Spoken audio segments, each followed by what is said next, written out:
ነብይ ጭፋ ምን አዲስ ነገር የለም። አይ በዚህ ሰሞን አንዳንድ ሰዎች ስላንተ ሁሉ የተለመደ ነው። አይ እሱማ የተለመደ ነው፣ ግን አንተ አገልግሎት እናስቆማለን እያሉ ነው። ገሃነም ደጅ እንኳን እንደማያስቆመኝ አምናለሁ።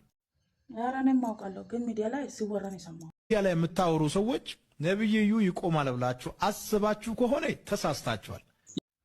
ዩቲዩብ ላይ እና ፌስቡክ ላይ ነው እንደዚህ። ነብዩን አይደለም ዩቲዩብ አይደለም ፌስቡክ የገሃነም ደጅ እንኳን አያስቆመው። ግን አንተ ሰዎቹ እንደዚህ እያሉ ታገለግላለህ? አገለግላለሁ። በቃ አትፈራም ማለት ነው። የሚያስፈራ ነገር ደግሞ የለም። ለምንድን ነው የማትፈራው? ጸጋው የተሰጠው ከሰማይ ነው። እሺ አንተ ብቻኛን ነው የማታገለግለው ወይስ ሌላ ሰው አለ? ነብዩ ብቻ አይደለም አገልጋይ። እሺ ማን አለ? ገና ሌሎች ይነሳሉ፣ ያገለግላሉ፣ ይቀጥላሉ። እሺ እስከ መቼ ነው የምናገለግለው? አሁንም እናገለግላለን፣ ወደፊትም እናገለግላለን፣ ክርስቶስ እስከሚመጣ ድረስ እናገለግላለን። እሺ እኛ ምን አይነት ክርስቶስ ነው የምናገለግለው? እኛ የምናገለግለው ክርስቶስ መንፈስም ኃይልም ነው። እሺ አንተ ከዚህ በኋላ እንዴት ነው የምትሆነው? ገና እሳቱ እየጨመረ ክብሩ እየጨመረ ይሄዳል። ሰማም አልሰማም ጠላት ቁርጡን ይወቀው። እኔ መለምለሜን አልተው ያለቀለት ጉዳይ ነው።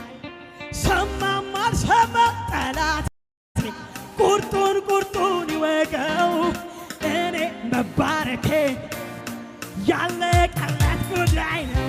ሰማ ጸሎቴን ሰማ አየ መገፋቴን ሰማ ጸሎቴን ሰማ አየ ፍረድልኝ በያልኩት እኔ ፍረድልኝ በያልኩት እኔ ፍረድልኝ በያልኩት እኔ ፍረድልኝ